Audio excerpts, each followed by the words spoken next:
Hello শিক্ষার্থীবৃন্দ, আসসালামু আলাইকুম। কেমন আছো সবাই? আশা করি ভালো। তো আজকে তোমাদেরকে আমি নবম শ্রেণীর কৌণিক দূরত্ব পরিমাপ ত্রিকোণমিতি এটা দেখাবো। তো তার আগে আমি তোমাদেরকে বলি যে আসলে কৌণিক দূরত্ব পরিমাপ ত্রিকোণমিতি এটা আসলে কি। আগের অধ্যায়ে শিখিলে তোমরা পরিমাপ ত্রিকোণমিতি। পরিমাপ ত্রিকোণমিতিটা কী ছিল?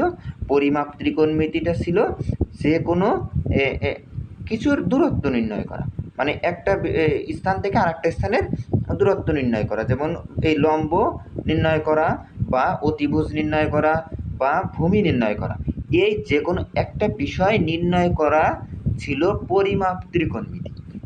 এইবার এই অধ্যায় হলো কৌণিক দূরত্ব পরিমাপ ত্রিকোণমিতি। আচ্ছা, কৌণিক দূরত্ব পরিমাপ কি? কোণ, একটা কোণ, এই কোণের পরিমাপটাই হবে কৌণিক দূরত্ব পরিমাপ ত্রিকোণমিতি। তাহলে এই কৌণিক দূরত্ব পরিমাপ ত্রিকোণমিতিটা আসলে কি তোমাকে আগে এইটুকু বুঝতে হবে। যেমন এইখান থেকে এইখান থেকে একটা কোণ উৎপন্ন হলো, এই যে কোণ উৎপন্ন হলো, এই যে এই দিকে যে একটা কোণ, এই যে এই মাঝখানে একটা জায়গার যে দূরত্ব, ওইটাই হবে কৌণিক দূরত্ব পরিমাপ ত্রিকোণমিতি, মানে ওইটাই হবে তোমার কৌণিক দূরত্ব। আমি আবার বিষয়টাকে বলছি, এই যে একটা বৃত্ত, এই বৃত্তের ধরো এখান থেকে না এই দিক থেকে যে কোনো দিক একটা কোণ উৎপন্ন হলো, তাই না? একটা কি উৎপন্ন হলো? এই যে এখানে যে একটা কোণ উৎপন্ন হলো, এই কোণটাই হবে কৌণিক দূরত্ব, মানে এখান থেকে এই পর্যন্ত যে দূরত্বটা হবে ওটাই হবে কৌণিক দূরত্ব, তাই না? আমি আবারও বলছি, দেখো এই যে ধরো এদিক থেকে একটা কোণ উৎপন্ন হলো এইখানে, তো এইখানে যে এই মাঝখানের যে দূরত্বটা এইটুকু হবে একটা দূরত্ব। হ্যাঁ, এইটা হবে কৌণিক দূরত্ব। এই যে এইখান থেকে ধরো এই পর্যন্ত নির্ণয় করতে বলা হলো, তো এই যে দূরত্বটা এইটাই হবে কৌণিক দূরত্ব, মানে কোণের দূরত্ব আর কি। আশা করি তোমরা বুঝতে পেরেছো। তো এইবার দেখো, এই যে এখানে একটা চিত্র দেওয়া আছে, চিত্রটা আসলে কি বোঝাচ্ছে? এই চিত্রটাই আসলে বোঝাচ্ছে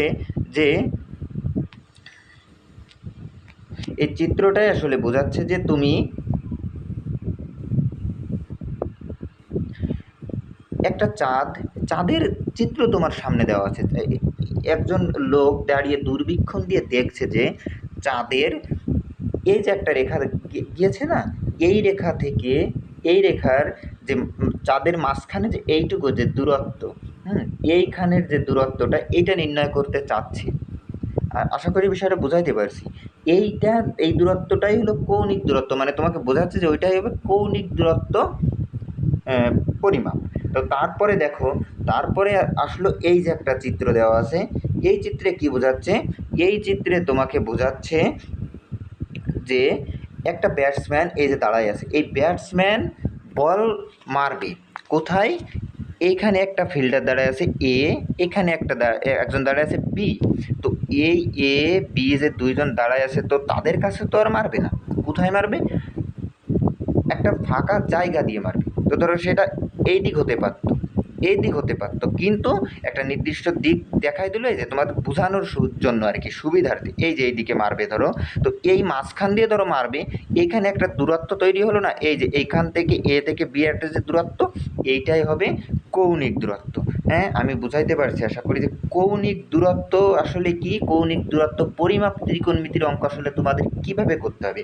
তো তো পরবর্তীতে দেখো, এই যে দূরত্ব যথাক্রমে এত এত, এই যে এখানে একটু পড়ে নিবা। এবার তারপরে দেখো এই যে ক চিত্রে, এই ক চিত্রে একটা ছেলে তার এই যে হাতের মাঝখানে এই যে একটা কোণ উৎপন্ন হলো থিটা কোণ, এই থিটা কোণটা হবে কৌণিক দূরত্ব, মানে তার দূরত্ব। এই হাত থেকে এই হাতের দেখো তীর চিহ্ন দিয়ে বুঝাই দিছে, এই হাত থেকে এই হাতের যে দূরত্বটা হবে ওইটা হবে কৌণিক দূরত্ব। দ্বিতীয় চিত্রটা ঘড়ির কাঁটা, এই ঘড়ির কাঁটায় যে ঘন্টার কাঁটা আর মিনিটের কাঁটা, এর মাঝে যে দূরত্বটা এইটাই হবে কৌণিক দূরত্ব। তো এবার দুইটা তারার মধ্যবর্তী স্থানের যে দূরত্ব এটাই হবে কৌণিক দূরত্ব। আশা করি বুঝতে পেরেছো। এই যে প্রতিদিন বিভিন্ন কাজে কৌণিক দূরত্ব কাজে লাগাই, এটা কিন্তু বাস্তব আসলে অনেক কাজে লাগে। হ্যাঁ, যেমন ক্রিকেট খেলায় একজন ব্যাটসম্যান কীভাবে কৌণিক দূরত্ব মাথায় রেখে বলে আঘাত করে সে রান করবে, হ্যাঁ, এটা কিন্তু তার মাথায় থাকে যে ফিল্ডের হাতে তো মারবে না। তারপরে কৌণিক দূরত্ব পরিমাপ করে ঘড়ির দিকে আমরা দেখি। হ্যাঁ, এইটা একটু পড়ে নিবা, বুঝতে পারছো? তারপরে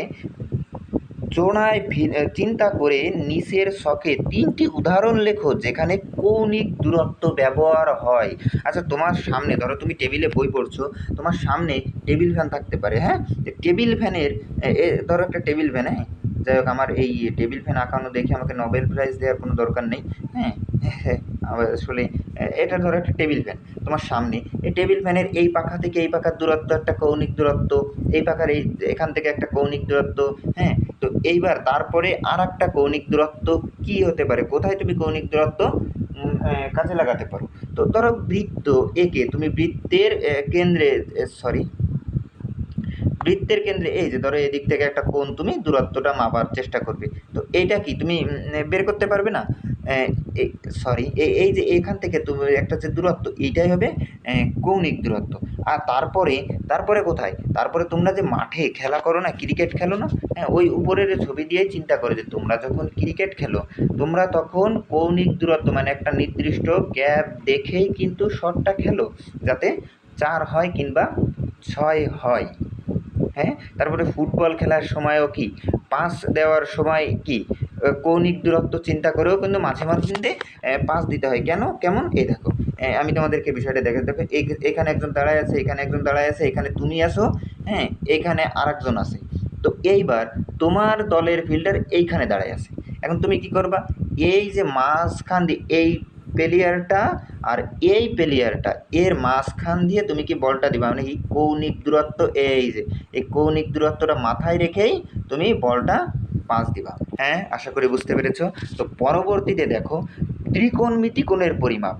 ত্রিকোণমিতি কোণের পরিমাপ মানে কৌণিক দূরত্বের সীমাবদ্ধতা, আসলে কৌণিক দূরত্ব কেমন হতে পারে।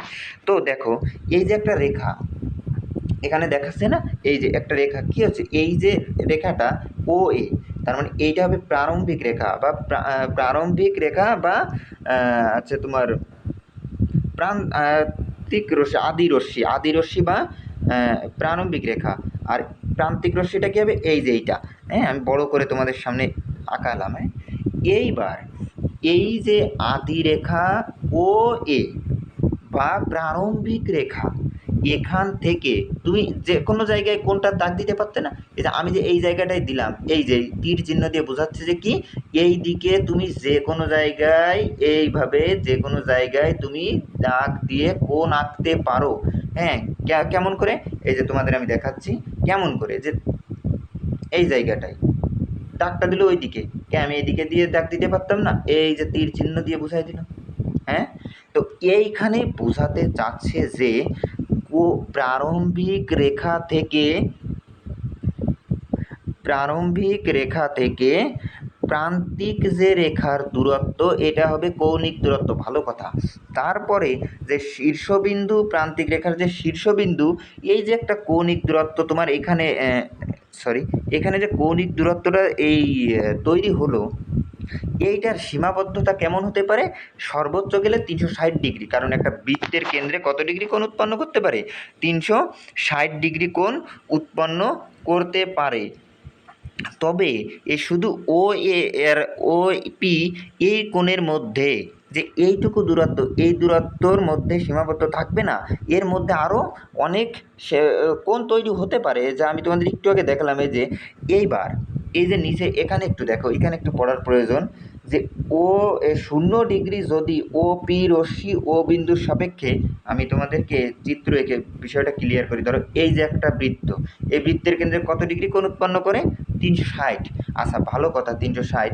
এবার ধরো এইখান থেকে ঘুরে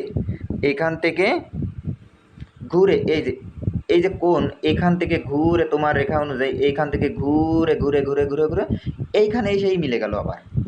বুঝতে পারলাম না? আমি আবার বলছি যে এইখান থেকে যে শুরু করে তুমি যে ঘুরছিলে, এই যে এইভাবে এখানে একটা কোণ উৎপন্ন হয়েছিল। আচ্ছা, হওয়ার পরে এই যে এখানে একটা কোণ উৎপন্ন হয়েছিল না? হ্যাঁ, হয়েছিল। আচ্ছা, কোণ উৎপন্ন হওয়ার পরে এইখান থেকে ঘুরে ঘুরে ঘুরে ঘুরে ঘুরে ঘুরে ঘুরে ঘুরে আবার এই ও এতে এসে মিলিত হবে। আবার কি ও এতে এসে মিলিত হবে, মানে এই যে ঘুরে ঘুরে এই ও এতে এসে আবার মিলিত হলো। আচ্ছা, যখন মিলিত হলো তখন 360 ডিগ্রি বাই 360 ডিগ্রি হলো না? এই যে ধরো এই যে 360 ডিগ্রি বাই 360 ডিগ্রি হলো না? তাহলে এই 360 কত হলো? 1 হলো। এইখানে সেটা তোমাকে বোঝালো যে একটি পূর্ণ ঘূর্ণনকে, মানে এই যে ও এ ঘুরে আবার জায়গায় এসে, মানে এই রেখাটা ঘুরে আবার এই জায়গাতে আসাতেই 360 ডিগ্রির যে পথটা ছিল ওটা পূর্ণ হলো। ওটা কি হলো? পূর্ণ হলো। এই যে ধরো এটা হচ্ছে সূর্যকে কেন্দ্র করে কি পৃথিবী ঘোরে না? তো এইখানে ঘুরে আসতে, এই যে পৃথিবী এইখান থেকে এইখানে আসতে হয়তো 24 ঘন্টা সময় নেয়, ধরলাম আমি, মানে কথার কথা এই তো তোমাদের বোঝানোর জন্য বললাম আর কি।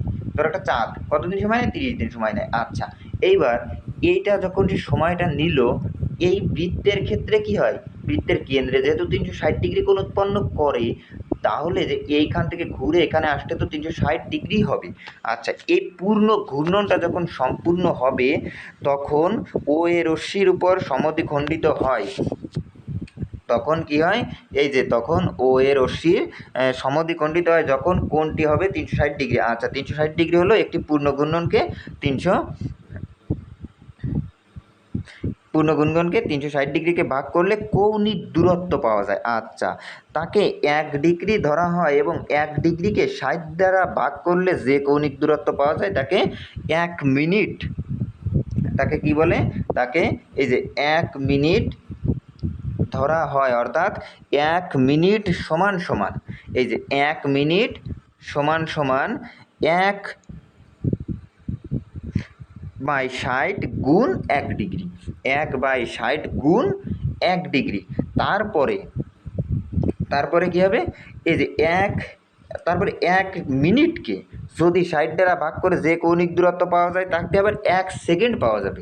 আচ্ছা, ভালো কথা, 1 মিনিট সমান 60 সেকেন্ড।